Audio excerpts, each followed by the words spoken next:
The church of South India diocese of Medak holy trinity church Bollaram సమర్పిస్తున్న అనుదిన వాక్య ధ్యానాలను వీక్షిస్తున్న ప్రియమైన ప్రేక్షకులందరికీ మన ప్రియ రక్షకుడైన యేసుక్రీస్తు ప్రభుని పేరట హృదయపూర్వక స్వాగతం. ఈనాటి మన అనుదిన వాక్య ధ్యానాలలో ద ప్రెజెన్స్ ఆఫ్ గాడ్, దేవుని సన్నిధి అనే అంశంపై మన ప్రియ సభ్యులు శ్రీమతి పి జాయిస్ కిరణ్ గారు అందించే సందేశాన్ని విందాం. సందేశానికి ముందు ఈ భక్తి గీతం.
అనుదిన దైవ ధ్యానంనకు స్వాగతం.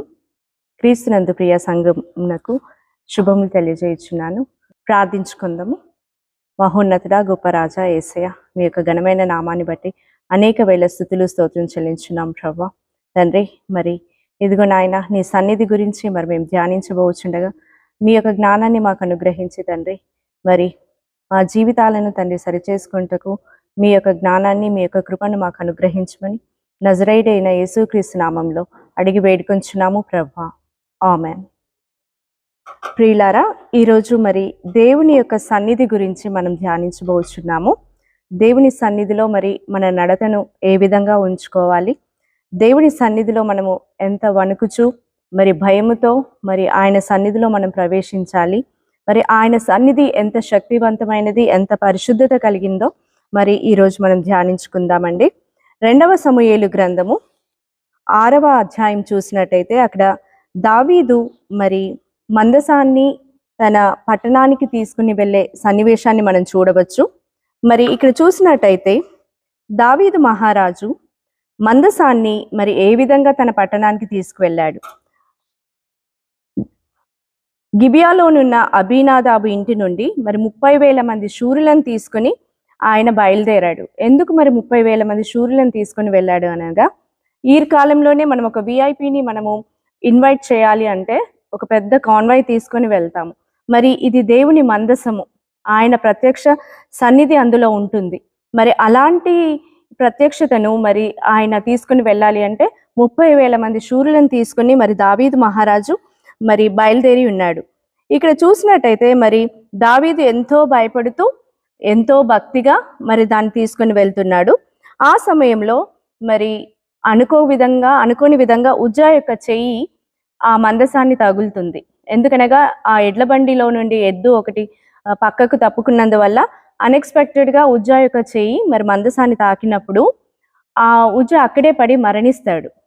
మరి ప్రియులారా, అనుకోని సంఘటన అన్ఎక్స్పెక్టెడ్గా జరిగిన దానికే దేవుని యొక్క ఉగ్రత అంతగా ఉంటే, మరి దేవుని సన్నిధిలో మనము అన్నీ తెలిసి మరి మన ప్రవర్తనను ఎలా ఉంచుకోవాలి, మనం పరీక్షించుకోవాలి. మరి ఈ ఉజ్జా యొక్క మరణం చూసిన తర్వాత దావీదు మహారాజు ఎంతో బాధపడతాడు. అయ్యో, మరి దేవుని సన్నిధి ఇంత గొప్పదా, మరి ఇంత పరిశుద్ధాత్మ ఇంతగా మనుషులని మరి దహించి వేస్తుందా అని ఆయన భయపడి దావీదు మహారాజు ఏం చేస్తాడంటే ఆ మందసాన్ని తన పట్టణానికి తీసుకుని వెళ్ళకుండా గిత్తీయుడగు ఒబేదేదోము ఇంట 3 నెలలు ఆ యొక్క మందసాన్ని ఉంచుతాడు. దావీదు మహారాజు భయపడి తన పట్టణానికి, తన పురానికి తీసుకుని వెళ్లకుండా గిత్తీయుడైన ఒబేదేదోము ఇంట 3 నెలలు ఉంచాడు. ఆ 3 నెలల కాలంలో ఒబేదేదు ఇల్లు చాలా వర్ధిల్లుతుంది, ఎన్నో ఆశీర్వాదాలు చూసినప్పుడు మళ్ళీ దావీదుకు ఆశ కలుగుతుంది.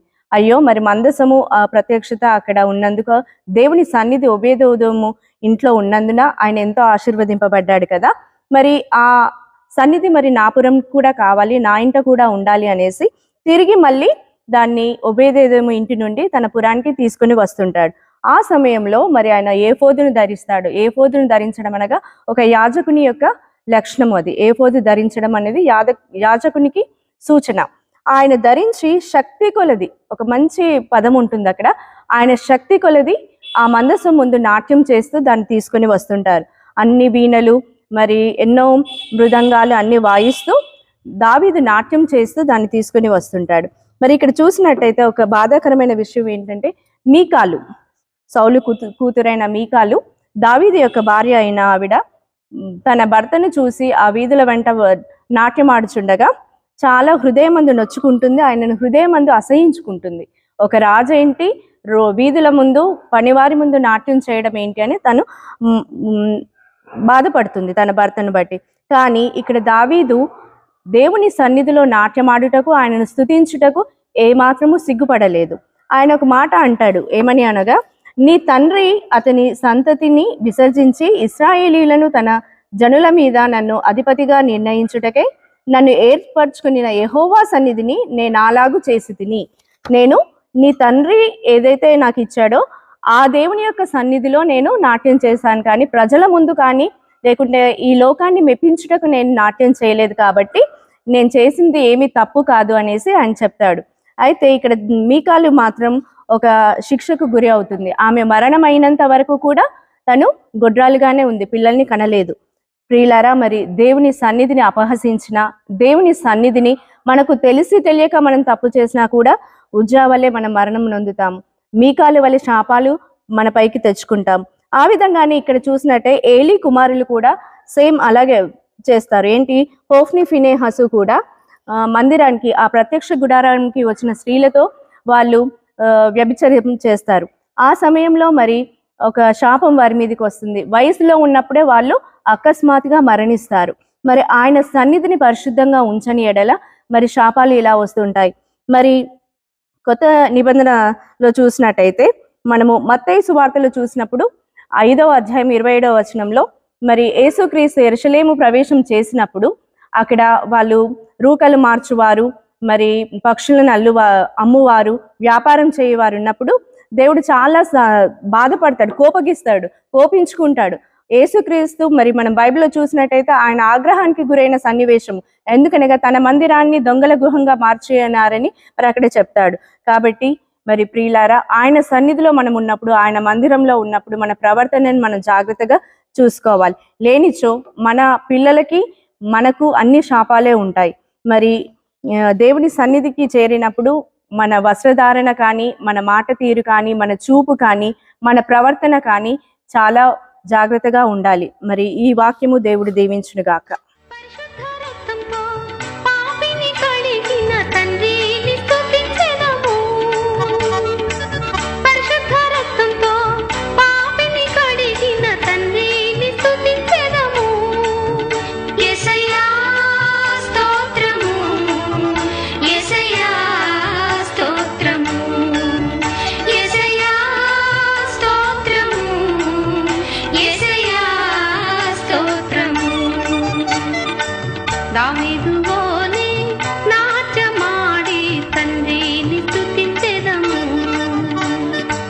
దావీదు